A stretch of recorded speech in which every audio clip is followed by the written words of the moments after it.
Welcome to CMO Huddles Studio, the live streaming show dedicated to inspiring B2B greatness. I'm your host, Drew Neiser, live from my home studio in New York City. There are a lot of worries in B2B land right now, like AI taking jobs, an uncertain economy driving budget cuts, the demise of SEO. But you know what should be on top of this list? Disconnected campaigns. They're the silent killer of B2B budgets.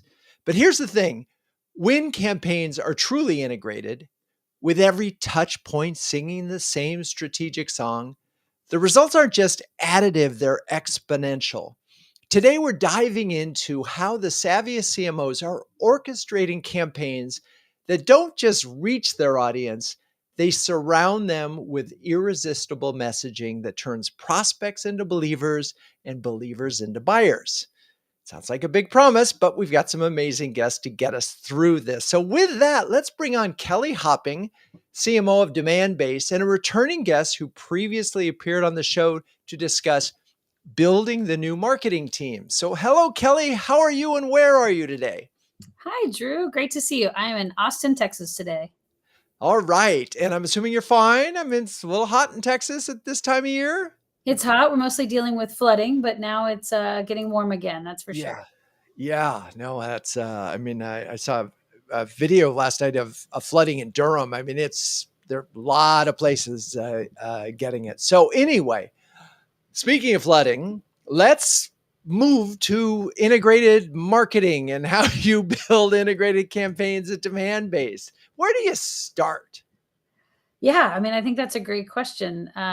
We start with the OKRs. So we run, on an annual and quarterly cadence of sort of setting corporate goals, marketing goals, team goals, all the way down, and working through what are those key outcomes we're driving.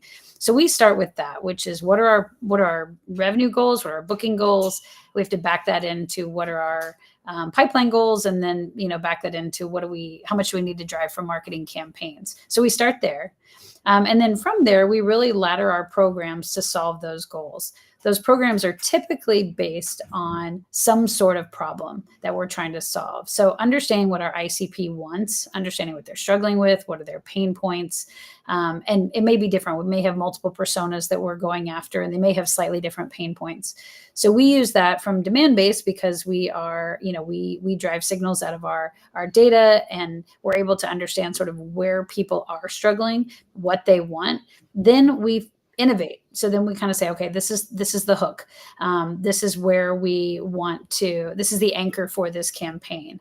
And from there, then we build out kind of segmentations. We build out an omni-channel approach that kind of says, if we're going to solve with this hook, what's the content we need? What's the press coverage we need? What's the paid we need? Where can we optimize through organic or through digital? What do we need to do with enablement internal so that our sellers are pushing it out? Are there events we should host, field events, webinars, whatever, all around this theme? And then how do we go from a one-day big launch of that concept to a full drip so that it continues to live and pulse for weeks and months to come? That's how we start. And it's a lot. And I know we're going to get to an example of a recent campaign that does it, and that will help folks. But one of the things that I hear a lot is, well, we can't really have a consistent campaign because we have all these ICPs, and the message needs to be customized. And so let's just do micro campaigns. And one of the things that we've observed is there's no additive value there. And it's particularly true if you have a buying committee and you have a different story to each of those. So I'm just curious how, before we get to an actual one, how do you sort of push back on that? Well, when we're talking to CFOs, we really need a different story. Well, I think that's where really clear brand messaging and positioning is so important. Everything should ladder down. So if you kind of know who you are as a company, know what your value proposition is, what space you're playing in, what your differentiation is, then when you build out your messaging hierarchy, which applies certainly on the product side, it also applies on the campaign side. You want to think, what is your overarching one thing that you want this campaign to solve? And then how does it come to life for different audiences? I think it all still ladders up to a similar theme. The care about just might be different. So the proof point for a CFO may be about ROI or might be about revenue growth, whereas the proof point for a demand gen marketer may be about pipe create or customer engagement. So based on the audience, I think you get a different set of proof points to pay it off, but the overarching campaign should ladder and hold together seamlessly.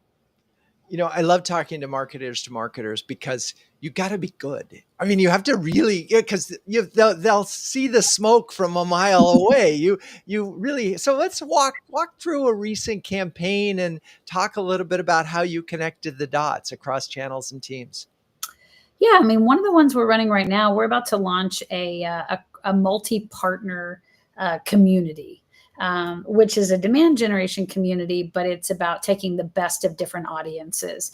And what it is it's called ABMLA, and maybe you've heard of it. Years ago, we killed it a few years ago. We're bringing it back, but the idea is that it's a mix of top level thought leadership, ecosystem partnerships and some of that connectedness that goes across the ecosystem. And there's an education component to it. There's a demand gen component to it. There's an event component to it. There's a press component to it that actually media cares because you start to see it represents the future. So we started looking at this campaign as what it started at is like, oh, let's launch this community, turned in like, no, this is actually a platinum level campaign because it solves so many of our things, like you said, across different personas, different audiences. So what we did with that was we said, hey, again, we started with what are our goals? Pipeline was a big goal. We said, how do we get to pipeline? One of the largest drivers of pipeline is when we work with our partners. When the plumber recommends an electrician, you just accept them. You don't go question. And so we like partnerships because they have such a high conversion rate because people trust the partners they work with and they trust their recommendations. So it was a great multi-partner play. And then we got to level set on, okay, how much of this can we drive? What can our partners drive? What does that financial model look like? What do our go-to-market tactics look like? And then we had to do buy-in, right? Because partnership involves our partner team, our product team, our customer team, certainly our SDR team. And so we had to work cross-functionally to get everybody's buy-in and alignment on the messaging and on the go-to-market strategy and how we were going out. And then there was some roadmap components to it that we needed to make sure our product could support integrations with all these partners. So there were a lot of different pieces. That's just an example. And like I said, we launched this one in a couple of weeks. So it hasn't come out yet, but we are well on our way. We've built the website, built all the content, built the strategy, built the timing and the financial models. So ready to go. We'll see. Yeah, and we'll certainly find out. And it takes a while for something like this because what I think is really important, and the observation I'd make on that is, this isn't message. This is a thing. This is a program that has real meaningful components for the various constituencies in your ecosystem. And I think that's just bigger thinking than let's get the words right. Yep. Oh, it's right? more than that, right? Yeah. And bringing those to life. And sometimes the words are one thing internal and then getting the words external right and by audience right and by channel right. And so, yeah, the words are a big part of it. But the tactics, the alignment, the connected, the customer experience of if they engage in this thing, how do we continue to nurture them through? There's a lot of moving parts. And again, the omni-channel component is so important. But you have a uniform thing, if you will. We used to call this years ago, we called it marketing as service, where you develop a program that is actually at its core as a service. And as it builds out, you have various opportunities to engage the folks. All right. Great example. Excited. We'll come back to you, Kelly. But now let's bring on Scott Morris, CMO of Sprout Social and an industry expert who's graced the stage before to discuss landing a CMO job. Hello, Scott. Great to see you again. Hey, Drew. It's really great to see you again as well. Thanks for having me on. And so just to ground us, where are you this fine day? I am in Sonoma County, California right now. Nice. All right. So you heard what Kelly said about integrated campaign. I'm curious how you've approached that and, how maybe you can sort of go into the balance of brand building and demand gen in all of Yeah, this? yeah. So it was great hearing Kelly talk about how she thinks about campaigns because I have a very similar approach. And by the way, this is one of my favorite topics. It's pretty much how I started my career. It's how I sort of capped my career at Adobe when I moved on to Zendesk. It's actually what I was brought into Zendesk to do, was to build the integrated campaign team, integrated marketing team. And it's the first thing I focused on at Sprout, building up this function when I got here. So I'm very, very excited about this topic. And as I mentioned, I mean, a lot of things that Kelly said, I take into consideration as well. And like a lot of companies, I think oftentimes when you think about integrated campaigns, you always start from a demand perspective, and sort of the number one focus is on pipeline. And I think that's probably the right thing to do, and that's a natural thing to do. It's the way that I've done it in the past. And once you really get the motion right, then you can expand your thinking and your campaign structure to also incorporate brand as well. That's how I did it at Zendesk, and it's how I've been doing it at Sprout. But the reality is that a really great campaign delivers on both. And Kelly had some good examples there of the community campaign, where it's not just the traditional demand levers that you use of emails and events and things like that. It's also PR and social and thought leadership. And I feel like if campaigns are all about putting this big idea, these big stories in market, then amplifying them across all of your marketing channels, then by their very nature, they're sort of serving both the brand and the demand side.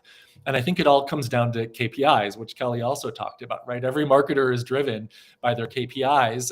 So as a CMO, you have an opportunity to create that brand and demand balance based on the KPIs that you give the team for the campaigns. If all of your KPIs are focused on pipeline, it will be a very brand-centric campaign, but you have an opportunity to really strike that balance based on the objectives. So I want to go back to something you said that we didn't really cover with Kelly, which is you actually have an integrated team and you build that function what does that look like? And what kind of, how does that work? Because we've talked about what it looks like, but you functionally need a group of people who have that expertise. Is that what you're saying? That is the way that I do it. I'm Uh-huh. a big believer in sort of the hub and spoke model as it relates to a campaign function. And so you can build out a dedicated campaign team that can really own the campaigns, both strategically and in terms of how you execute and operate. So it's a unique skill set you have to find there. You have to find strategic marketers who are really good. I find oftentimes hiring people from an agency background is a good fit here. People who can get really, really crisp around what the campaign objectives are, what the key messages are, target audience. Kelly talked about that as well. That's really, really important to nail that. Oftentimes things fall down when you're not really, really crisp and clear about that. And then they can really build the key messages. And most importantly, in this hub and spoke model, they can bring all of the marketers together so that everyone is kind of rowing in the right direction. A couple of companies that I've worked at before, when I got there, and either there wasn't a dedicated campaigns team, or they were just doing like emails and webinars. They were focused on just purely the demand gen element. What I found is that all the other marketing teams were doing really great work, but it tended to be pretty siloed. They were kind of all running their own programs against their own objectives. And when you have that integrated campaign team, integrated campaign motion, you make that the hub and spoke model, it gets all of those other teams delivering against those campaigns and those goals, which just gives you much, much greater impact in market and all the KPIs that follow, pipeline and everything else.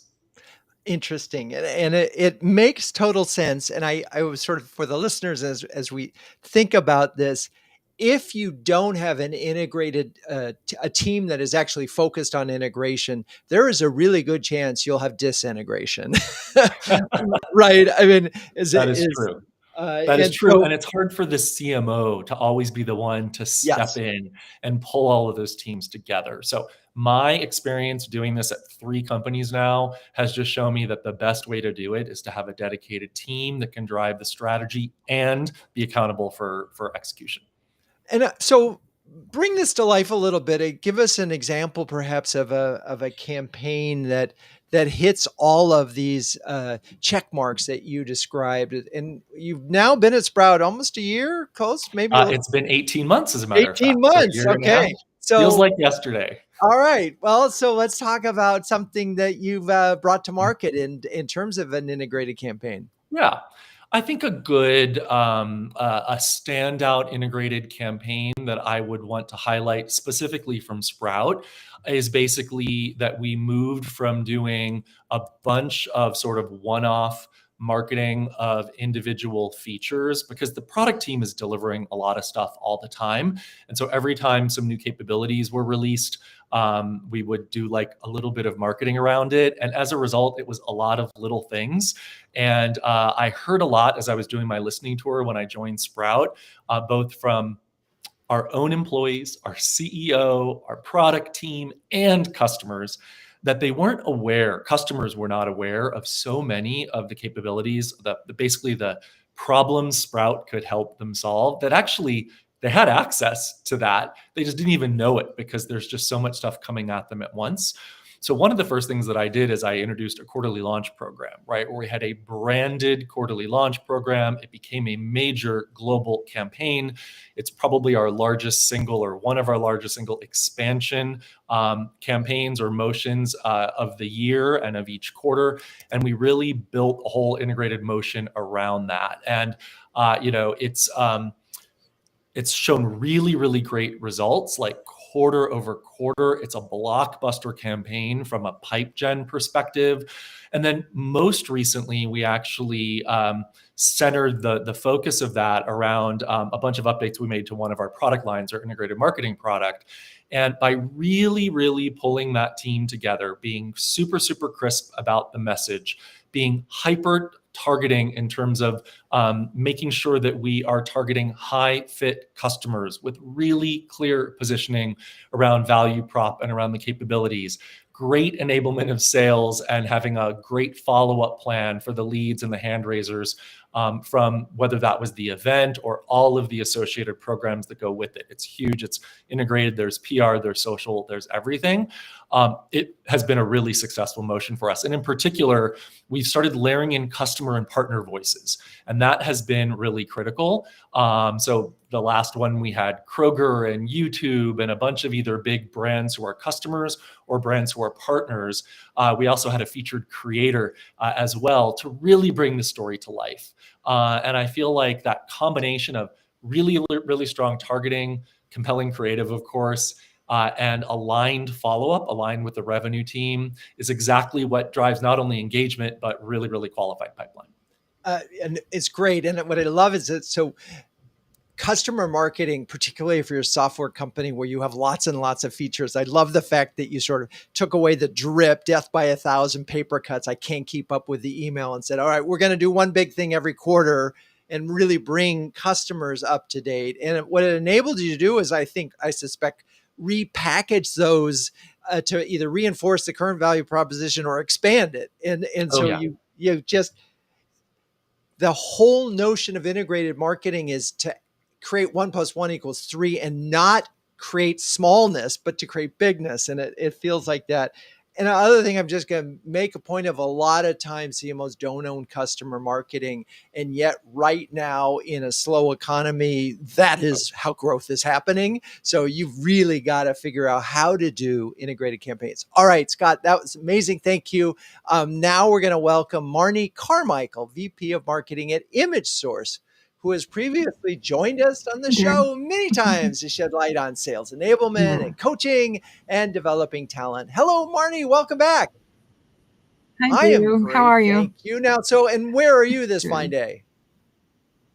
I'm in Olympia, Washington. Well, the home of, I think it was Ham's Beer. Olympia beer. We had Olympia beer. From the land of Sky Blue Lauders. Okay.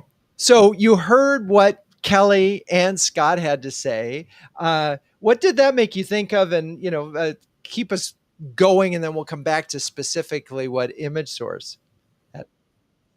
Yeah, well, I felt like I just attended a master class in campaign marketing and integrated campaigns. So a lot of head nodding going on. The one thing I could add that that I think we're doing as well, and maybe they are too, is we're integrating the sales enablement piece and the BDR teams or the SDR teams in the campaign strategy. And so that means from the beginning, like there's lots of tactics like we're talked about in terms of PR or webinars or events or email marketing. But because, marketing analytics and the tech stacks are so powerful now, we can see who's interacting with any of those touch points. And then, we have some trigger points at which we roll that to an SDR to contact. And we have some really tight SLAs on that where we're asking them to do it within 2 hours of the touch.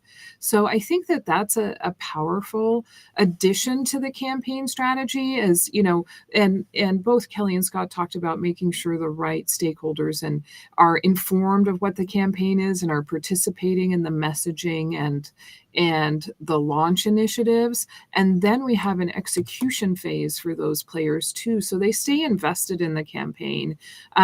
We have done similar things with quarterly launches. This is actually the first time we're doing a much longer tail demand generation campaign around one of our specialties, an area of expertise for us. And so it requires a lot of ongoing momentum building from marketing, because it's, oh yeah, we're doing that thing. No, here's the next touch, and here's the next element of the campaign, and here are the results of the campaign and of your participation in the campaign. So that's an area where we also layer in some of our other assets to participate. And I think it's interesting, and we didn't get to that so I'm so glad you brought it up with Kelly and Scott. The strategic part of this and how that creates an opportunity for the marketing leader to bring sort of clarity around the idea and the story that we're going to tell, but bring involvement and buy-in early. And it's funny, we're talking in CMO Huddles this month about sales enablement and, sales going rogue and not using the same messaging. And part of the reason is that they weren't part of it to begin with. Yeah, and I think you have to have a lot of patience and maybe build in a cycle for that feedback too, because we had that experience with the campaign we're in now where, even our CEO participated in the messaging. It's an area that he's passionate about. And then you get that message to even the marketing team to create the artwork and the assets, and there's some friction there, or, there's some room for new ideas there. Like Scott had said, it wasn't quite crisp enough. Like, we're experts, so we think we're communicating the value really clearly, but we're not to somebody who may not have the background. And obviously the buyer isn't going to have decades of background in how we solve that business problem. So yeah, it's definitely you have to make sure to build in those cycles and stay really positive about those contributions. And, I get really excited about the execution, and I know I can appear impatient about the collaboration part. So I really have to challenge myself to stay open and, stay excited about what the new ideas would bring. And this time around, really tactically, we kind of reinvented what our landing pages looked like and made sure, a lot of them today look really the same, like image, copy, CTA, and, just an effort to flip it, put the customer testimonial up as soon as you can, put the CTA up as soon as you can. And, and just think through that journey of somebody's already taken an action. How can we now, make that path as seamless as possible to get to conversation? Yeah, so many insights to unpack. One of the things is heads of marketing have been doing this for so long, you can easily see how the dots are connecting, that you're going to go from strategy execution. You can see it in your head. And I think for a lot of people who might only have one aspect of it, they can't. And so helping them there. And the other part of it, yeah, it's like the spoke wheel that Scott was talking about. Like the spokes have to be connected to the wheel, or the execution will suffer. Get a little wobbly. Yeah. But it's funny that when there's no, everybody who does a rebranding immediately goes out to all of the communities and constituents, right? And you get the CEO, you get everybody involved. But when you think about campaign development, you're sort of like, we got to get this campaign out the door.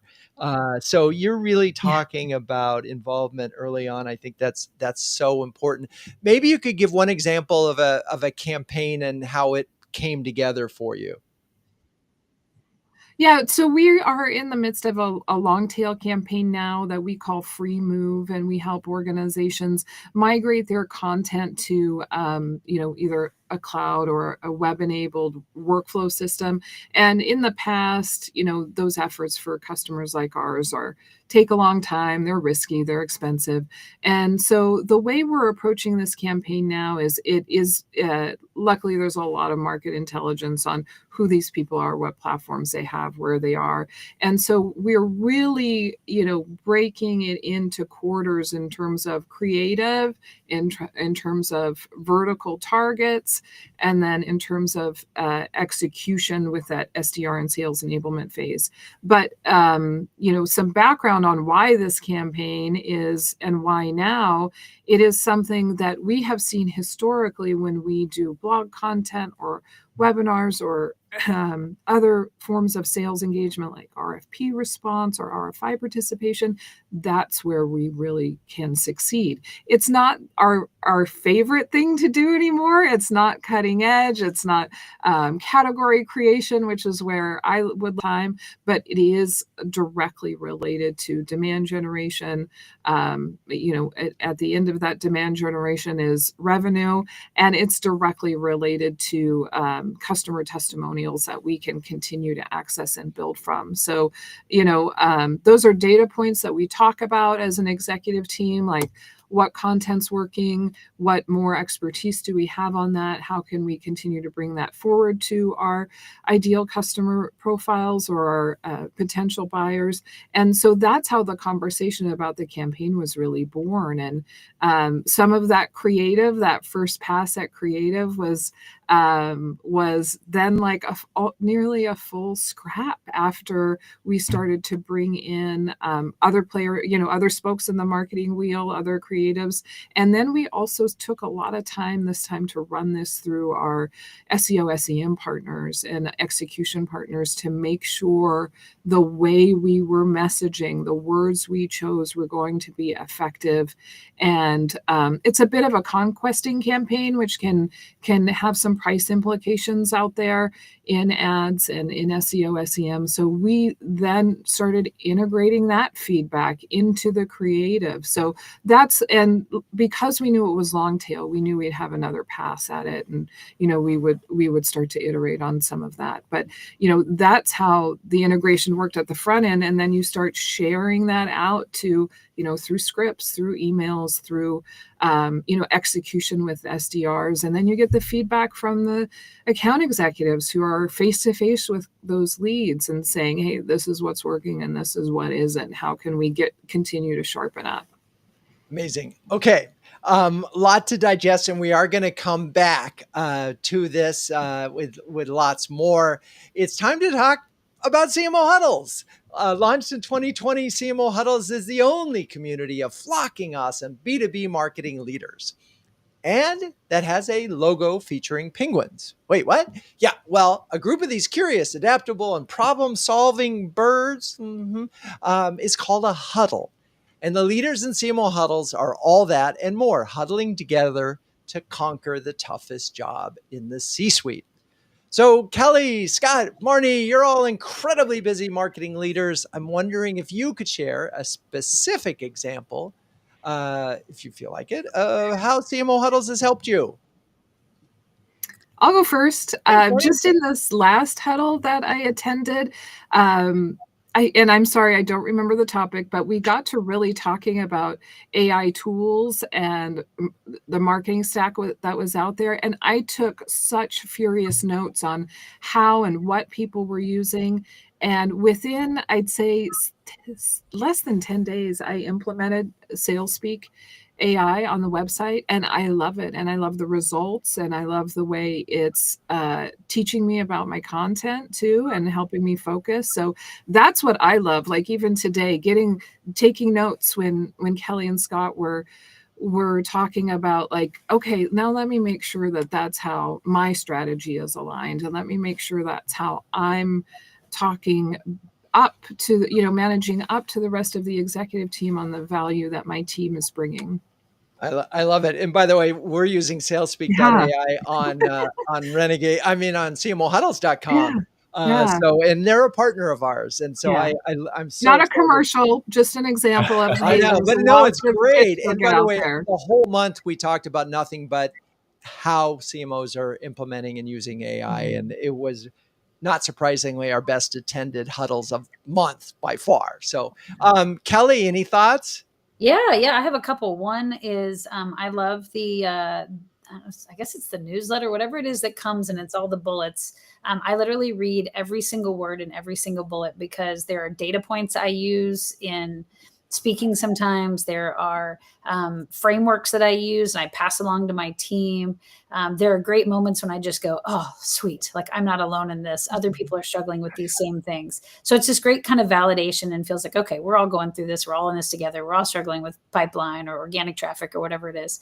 So I appreciate that. The other one was very specifically, I had reached out, and I think, Drew, you remember this. I had reached out to the CMO Huddle community asking for examples or guidance on how CMOs were framing their board decks. I wanted to know kind of what level of detail, because different boards care about different things. But I wanted to hear how people were talking about pipeline versus brand versus events versus any of the other programming that goes on in marketing. And so I was able to connect with 2 or 3 different CMOs who all gave me their take on what they show to the board. And between all of that, I was able to cobble together a really solid template now that I've been using for the last couple board meetings. So I really appreciate that. That is amazing. And I appreciate that the recaps, just in case anybody's wondering. And so I write these every week. I put 2 hours on my calendar and it makes me very happy to know that you open those and read them. So that's awesome. And yeah, the board decks is amazing. Scott, any thoughts? Yeah, so everything they just said, absolutely agree with that. I mean, I think also kind of a theme, at least from my perspective, is that CMO Huddles really gives you actionable insights that are based on real world experiences, right? Marketing leader to marketing leader. Marni mentioned, scribbling notes. I find I'm doing that all the time when I'm in a huddle or talking to other huddlers or in the Slack channel, for example. You just get very practical field tested ideas along with tips for putting them into action. And so specifically, I would say I do also like the recaps. Can't attend every huddle, right? So that is very helpful to me. But the session that you did, the AI-powered marketing team with Lisa Adams. And by the way, of course, AI, we can't, we're all talking about AI all the time. And there's lots of sessions on AI, but it was so good because it was about sharing practical insights about how to structure your team, how to select the right tools, and then how to drive better results with AI. It wasn't like this really, really broad, what are you doing with AI topic? It was very specific, very actionable, and stuff that I use all the time with my team. I love it. All right. Well, thank you for those wonderful comments. If you're a B2B marketing leader who wants to build a stronger peer network, gain recognition as a thought leader, and get your very own Stress Penguin, please join us at CMOHuddles.com. Okay. So let's get back to, all of us discuss, if we're giving advice now to other CMOs out there listening to this, when integrated campaigns break down, how do you, 1, bring it back together, and 2, how do you anticipate it so they don't? Anybody? You're shaking your head, Kelly. Go for it. Yeah, I can jump in. I think there's probably 3 things maybe 2 main things that cause a breakdown for me. One is when there is misalignment across the team, cross-functionally, and that usually comes from either not being mapped to the right OKRs or a lack of communication transparency across the organizations. I'm kind of a big believer in over communicate often, vet things often. Don't slow down, but also make sure that you're bringing people along for the ride. So misalignment cross-functionally is one. I think the other one is lack of enablement. Sometimes we can get in our little marketing bubble, heads down, and kind of build our campaign and build all our assets and build all our programming and timelines and hit go and expect them to work. But if we have not properly enabled the SDRs to catch what we're throwing. If we haven't properly enabled the AEs to outbound with the content that we've been driving or developing, if we don't have a great inbound conversion strategy, if we don't have great calls or email scripts to do follow-ups, then we break down. And so to me, enablement isn't just about sales enablement for products. It's also enablement of campaigns, enablement of events, enablement of go-to-market communities, all of it, so that they can play catch on the other end of our pitching. Yeah, I love that. And as I'm thinking about it again, when you launch a new brand campaign, you automatically, a lot of companies do, is you create a sort of mini training program where they have to go through it and pass a test. If they don't, they have to keep doing. But I suspect you don't do that for campaigns. And it's interesting, right? You don't bother because it's a campaign and it's a thing. It'll have a shorter shelf life. And it feels like that enablement part is so huge. Scott, anything else on that topic of either keeping integrated campaigns from breaking down? Yeah, so +1 to the enablement comments there, absolutely. Because if you don't do that well, like what's the point of doing the campaign, frankly? And I would say, even if you were to take it up a level, really a lot of that is around alignment. I think Kelly even used that word, alignment, and specifically alignment around the why behind a campaign. What are we trying to move? How will we measure success? Because then everything needs to be oriented around that. And that includes your product partners, the other marketing partners, sales, of course. So aligning on the value prop, the targeting, the timing, the handoff, the enablement, the actions that take place after the marketing activities take place. If you don't nail that, everything falls apart. And so Marni, as I'm hearing all of this, I'm thinking, oh my God, there could be 30 meetings. And it's like, this is a problem for y'all, is that you have a lot of meetings to begin with. So how do you sort of orchestrate this coordination? Well, I liked what was shared earlier too about making sure each of your, every player on the marketing team knows their responsibilities and alignment to the campaign. How are they involved in the campaign? For us, also, those marketing team members have relationships within sales and BDR. And so they need to hear their feedback, and they need to be responsible for bringing that back to me or other leadership on the campaign to adjust and adapt or fill those gaps of the tools that they need. So I think for me, that's remembering it's not all me that has to manage down to that. Over a longer period of time, I should be enabling my direct reports to manage that up to me or to solve those problems from their seat and from their areas of responsibility. And honestly, that feels empowering and better to those players as well. We have a lot of in-office work here, where several of us still are in an office together. So, one of my team members sits nearly embedded in the BDR team, and she can come back and say, this script works, this one doesn't, this is how they feel about the leads, and that then allows us to adjust and adapt. So you can do that remotely too, right? You can pick up those team leads on those other teams. You can also probably track the way your materials are being used, open shared. And those are some of the ways you can kind of, breadcrumb yourself back into alignment. I'm curious, and if there's a come to Jesus moment where you all have, and you'd maybe have to do this with your own team, but also with sales, where you say, okay, we've got all the input. Everybody's added the value that they can. We are now locked and loaded. This is what we're doing. And because I do think there's lots of folks out there, you could be on your team, who say, well, I can add some value to this still. and it starts to turn into something different. And so I guess, is there a moment like, okay, guys, it's full lock. This is what we're doing. This is what we're saying. This is who we're targeting. This is how we're met. How do you make sure that is there an actual moment, or does that just sort of flow in? There's a deadline for me. There's a deadline, right? Yeah. I mean, but okay, we could launch, right? But you still know there's salespeople who are not going to use the messaging.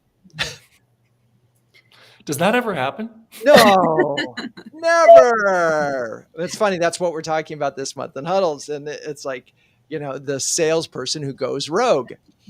And one might argue if that salesperson hits their numbers, it doesn't matter. But it's interesting when you start to dig into it, it does matter It does. a lot. Yeah.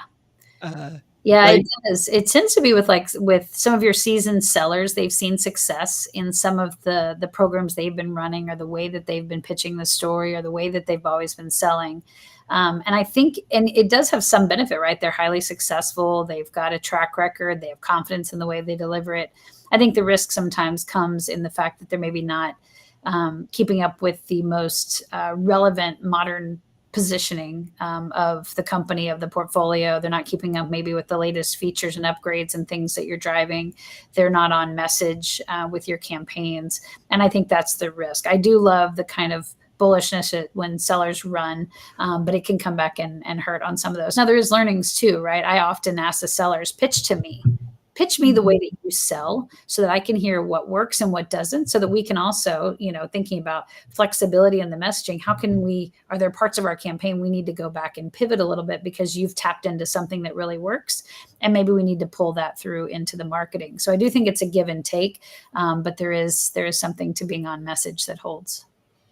So let's step back and talk about measurement for a second. I remember distinctly a presentation, I think it was years ago, watching CMO of Kimberly-Clark at the time, talked about there's the integrated story, and I think it was AngelSoft, and it was a storytelling thing, and it was about strong and soft, and how they did some testing and they could get better click rates if they changed the story. And if they were just looking at click rates, that would change the story. But if they looked at the overall numbers of things, it made less sense to change the story. So I'm wondering how you, as you're looking at these programs, make sure that the micro data that you have is not necessarily driving a decision, say, away from the integration. And maybe that doesn't happen in your world because you're so perfectly aligned. Well, we can step back and, you started with measurement as your goal, but how do you sort of make the case that integrated is actually more effective than disintegrated? Well, one thing I'll start, at least the beginning of it. So, our primary measurement vehicle is pipeline, certainly attributed pipeline, from marketing campaigns. So we look at overall pipe, and then we look at the attributed by campaign, and then we look at attributed by sub campaign. So you're talking about sort of the granularity of the data. We may find out that, hey, this big campaign really, really worked. These three elements of it really did, these couple didn't. And so it may drive some adjustment. We may double down on some of the parts that are working, let our foot off on some of the ones that aren't. But we also recognize that the combination of them is what's so powerful. So I don't know that it necessarily, the individual components all kind of add up to the impact of the total. And I think that's some value right there. And so, yeah, I think you can look at pieces and say, well, our web conversion is down. And I think you have to go back to what your original objectives were. Was it to drive web conversion? Was it to drive overall pipe growth? If our pipe is growing, do we care about the conversion being down? Maybe that's an optimization point, but not something to throw the whole campaign out. So I think it's just constantly like, if you don't have good measurement on both the overarching as well as the subcomponents, it's hard to know where to optimize. Scott, how do you look at this from a measurement standpoint? And do you actually have ability to do good multi-touch attribution? Because Kelly's so right. It takes a lot of touches often to get someone there. How do you have a good custom W model for our multi-touch attribution? Yeah. Everything Kelly just said. Absolutely. I think, actually one of my campaign leaders said something the other day that I really liked, which was measurement is the thread that connects creativity to execution in our campaign. So we're really, really big believers in measuring everything. And as Kelly talked about a little bit there, it's the leading indicators and the lagging indicators and the top level metrics. You have to look at all of those things, right? Don't get too overly concerned about individual metrics not being hit, especially we're in some of those some of those smaller leading or lagging, bounce rate or whatever, things like that. You've really got to keep the big picture in mind. And so that's what we try to keep people oriented around. That being said, you want to look at all of those metrics and how those come together.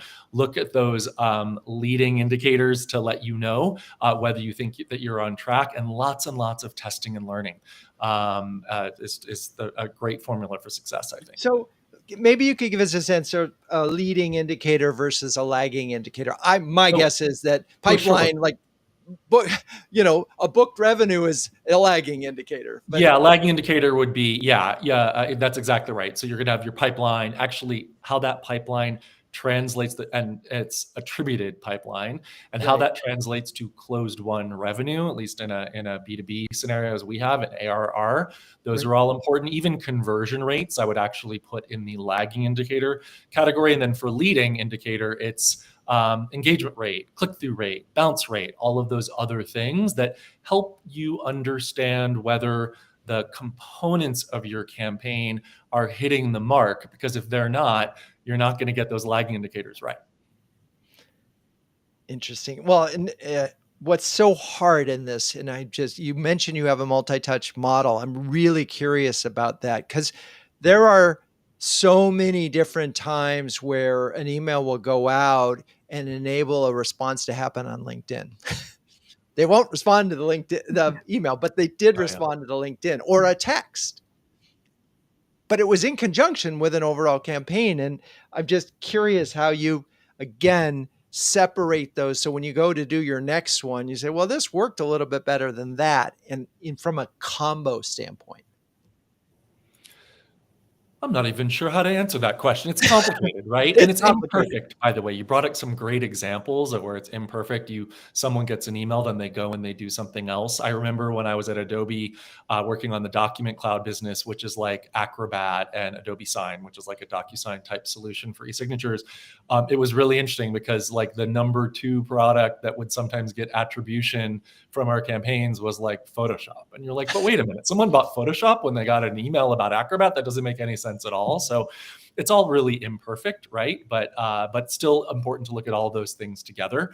And I think having a strong multi-touch attribution model, and there's many ways you can do that. There's first touch, last touch. There's a W or a custom W, which is what we use. Over time, I think that gives you a better understanding of the efficacy of each of those channels in terms of driving towards your goals. If you look at it over too short of a period of time, it's going to be all over the place. But if you look at it over a longer time horizon, you start getting a much more accurate view. Longer horizon. What's custom W?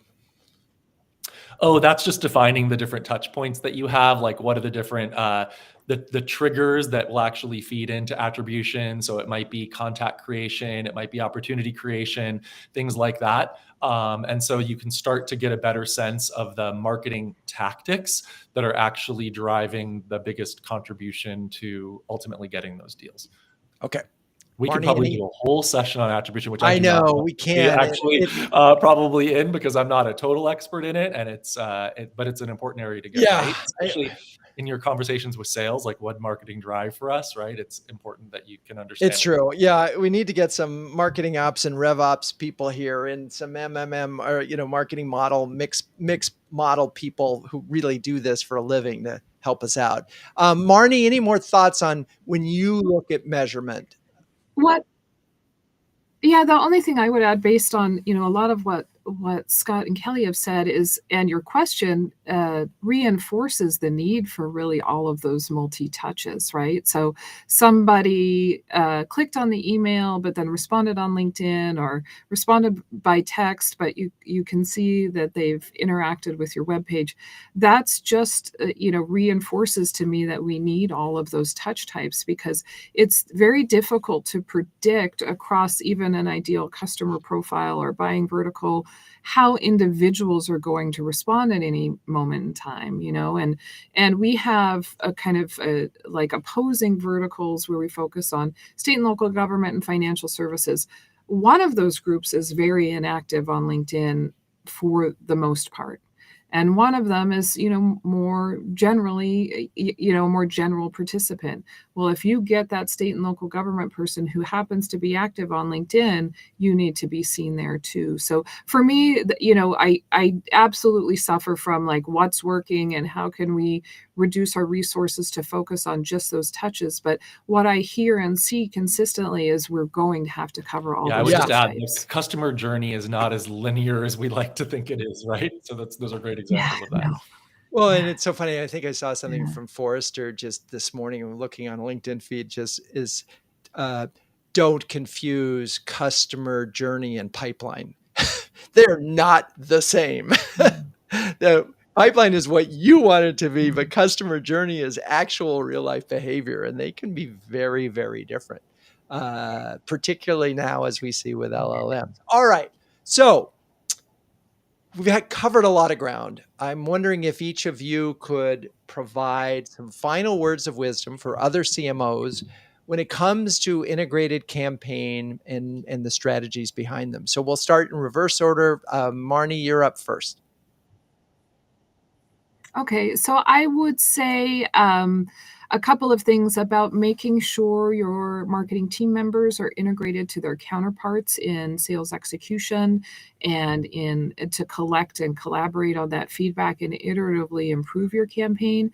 And I also want to just point out that there's a softer benefit to integrated campaigns as well, where every single member of the contributing team understands how they're aligned to that revenue goal or that attribution goal. So without an integrated campaign, you get these siloed performers who don't understand their attachment back to, pipeline and revenue ultimately. So that's another benefit to integrated campaigns. So it's really that integrated team experience. on an integrated thing. Yeah, Okay, absolutely. awesome. Yeah, Let's see, Scott. yeah.